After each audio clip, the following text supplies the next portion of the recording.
بسم الله الرحمن الرحيم. يا صباح الخير والهنا عليكم.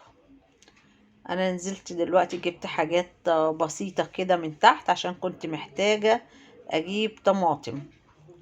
فنزلت جبت لبن معايا، وجبت بيكنج باودر، بحب على طول يبقى عندي الحاجات دي، وخميرة وفانيليا يبقوا عندي لاني بحتاجهم في اي وقت كده. نحتاج نعمل اي حاجة نلاقيهم. خلاص، ولقيت السميد طالع من الفرن سخن قوي. حتى الشنطة معرقة اهي، قلت اجيبه، عجبني قوي وريحته جميلة ما شاء الله. وجبت عصير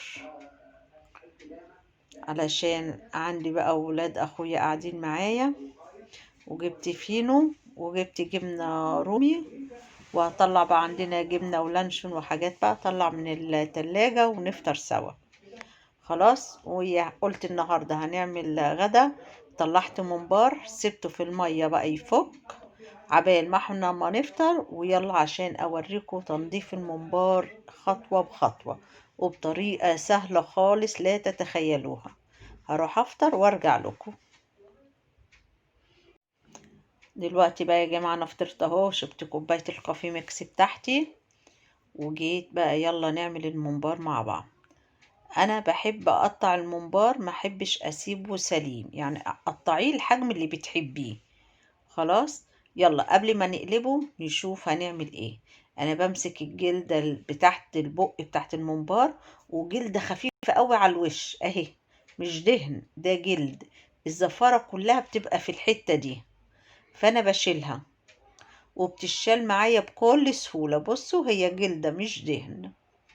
واوريكم بيتقلب ازاي. على فكرة انا بحب اجيب الممبار اللي هو فيه دهن ده. الاول هوريكم بيتقلب ازاي وبعدين اقول لكم. بصوا بصوابعي كده، ما بستخدمش الا هما الصباعين الاتنين دول بس.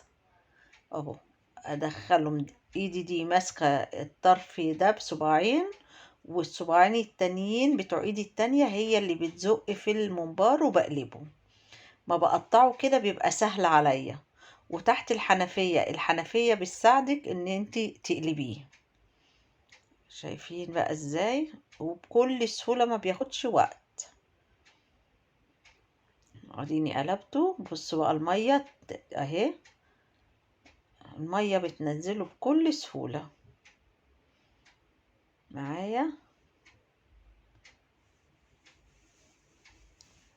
اهي. شايفين اهي بكل سهولة نزلت. نعمل برضو واحدة تاني اهي معايا. نشيل الجلدة. بصوا هي رقيقة اوي، الجلدة رقيقة اوي، هتشال بكل سهولة معايا. اهي دي بتبقى الزفارة كلها فيها، وبيبقى فيها ساعات حاجات كده مطرح ما الممبار بيبقوا حاطينه. برضو هقلبه بنفس الطريقة، صباعيني دول وهقلبه. شايفين ما بتاخدش وقت معايا اهي، في ثواني. شايفين بقى، والمية معايا اهي خلاص اتقلبت. شايفين اسهل من كده؟ انا بقى هقول لكم بحب اجيب اللي فيه دهن ليه. اللي فيه دهن ده لما بتيجي بتحشيه وتحطيه بقى يتسلق وكده، بينزل الدسم فيه، بيخليه طري وتاكليه تلاقيه طري. انما اللي هتجيبيه من غير دهن، هتيجي بقى تحشيه وتسويه بيبقى ناشف. مهما بتحطي زيت بتحطي حاجة بحس ان بيبقى ناشف. انما الدهن ده بيخليه طري وانت بتاكليه. يلا بقى نشوف بتتقلب ازاي اهي معايا في ثواني اهي، مفيش اي حاجة. انت اهم حاجة قطعيه الحجم اللي انت عايزاه، وبعد كده اقلبيه. عن ما يكون طويل قوي كده بيغلبك في حشوه في قلبه، فاحنا كده نسهل. انا هكمل بقى الباقي بنفس الطريقة دي وارجع لكم تاني.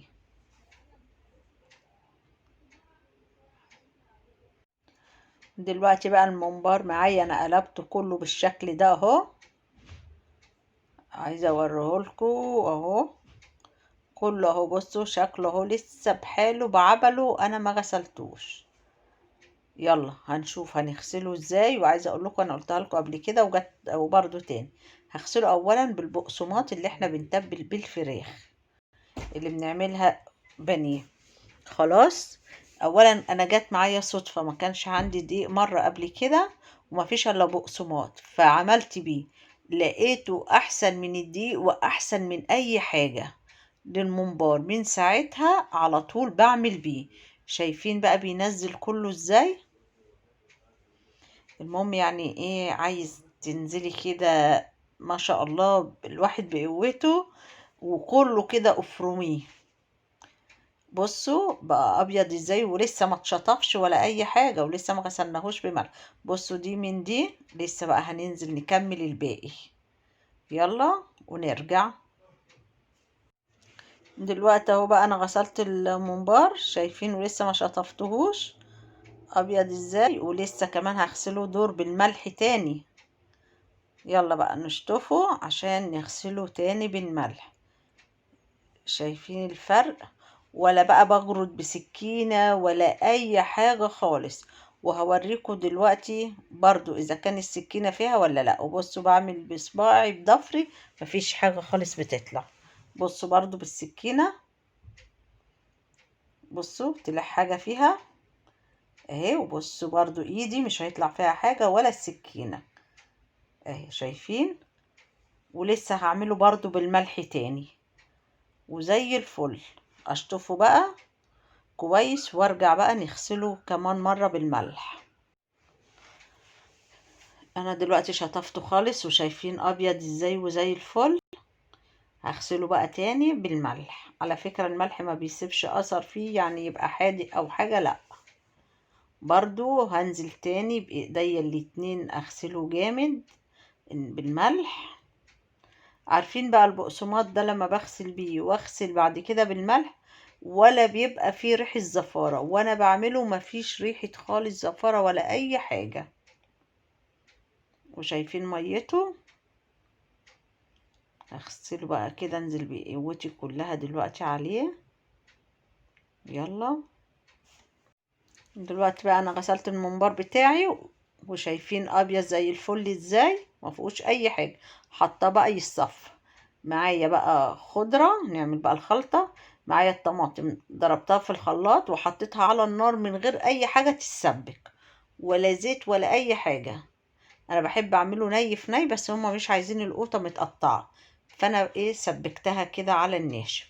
التوابل بتاعتي عباره عن نعناع، توم باودر، كمون، فلفل اسمر، حبهان طحناه، على قرفه، على ورق غار. خلاص. واهم حاجه النعناع بيديله ريحه حلوه قوي. هحط حوالي معلقه زيت، اقلب كله مع بعض. الطريقه دي حلوه قوي يا جماعه وبتبقى جميله. هحط البصل بتاعي ضربته في الكبة بس ما نعمتوش قوي عشان ما يجيبش مية. زي ما انتوا شايفين كده خشن اكني خرطته على ايدي. بس انا بحب اعمل له البصل كتير، بحب الخلطة بتاعته بتبقى كتيرة حلوة. وعملت مع البصل فلفل حامي وفلفل رومي. انت براحتك بقى، حامي رومي زي ما انت عايزة. هجيب الرز بتاعي انا غسلاه كويس وبرضو مصفياه في المصفى عشان مش عايزة يبقى فيه مية. يلا اقلبه كويس انا كده. ويلا بقى نشوف هنحشيه ازاي. همسك الفتحة بتاعته هشوفها اهي، وصلت لها اهي. شوفوا بقى همسك بايديا الاتنين دول، همسك الطرف ده مش هسيبه. كل اللي هحشي بيه هو صباع واحد بس. انا كده ماسكه وصباعي ده اللي انا هحشي بيه. شايفين؟ ماسكاها من الطرف ده بصباعين الاتنين، وهنا ماسكاها بصباع واحد وبحشي بالتاني. الطريقة دي سهلة اوي، لو 10 كيلو بتحشيهم هتخلصيهم بسرعة ومش هياخد منك وقت.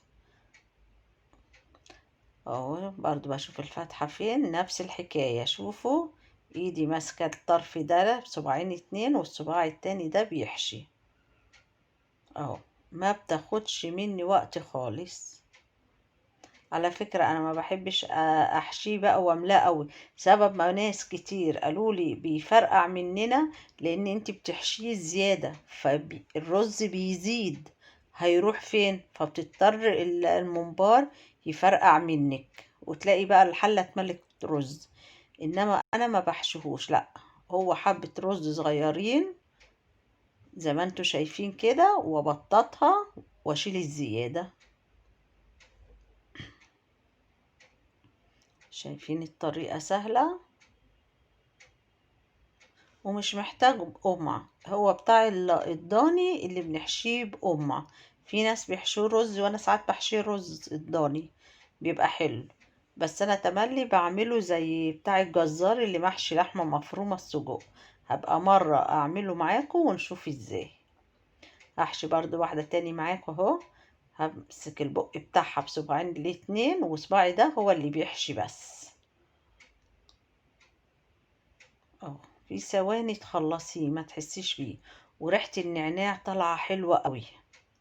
على فكرة يا جماعة عايزة اقول لكم حاجة، انا حاطة توم باودر، بس لو دورنا اللي بيدي ريحة وطعم احلى التوم العادي، بس انا اللي انا مفرزاه يعني لقيته لسه بتلجه، نسيت اطلعه ومفيش وقت اقشر فحطيت باودر، بس هو بيدي طعم حلو لما بيكون التوم طازة لسه عن الباودر. يلا انا ده حشيته وهحشي الباقي وارجع.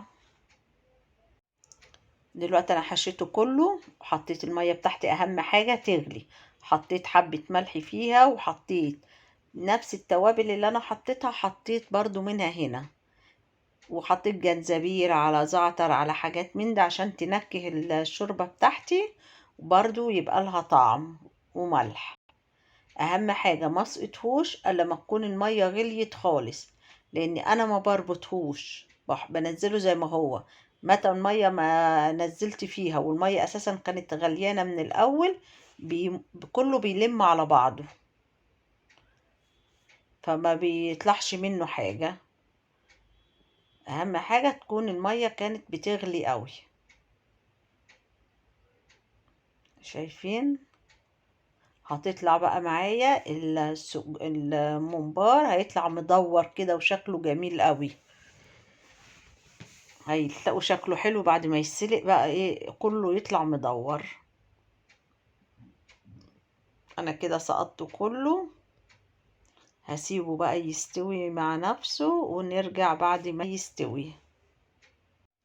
الممبار اهو بتاعي خلاص طلع، شايفين؟ انا ركناه يبرد اهو.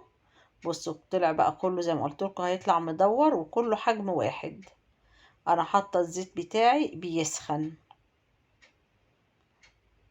اهو، هيسخن بقى معايا الزيت قوي، وبعد كده هحمره وارجع لكم تاني بعد ما نحمره نشوف بقى شكله ايه معانا. يلا، ادي الممبار بعد ما حمرناه. شايفين؟ احنا بنحب نعصر عليه ليمون، وكمني عامله برضو طبق كرشه جنبه فبنحب نعصر عليهم ليمون. ايه رأيكم؟ وبصوا شكله جميل ازاي، بيشهي على الاخر. يلا بقى، لو عجبكم الفيديو ما تنسوش تعملوا لي لايك وشير وتفعلوا الجرس وتشتركوا في القناة، ومستنية تعليقكم، واقول لكم تصبحوا على خير.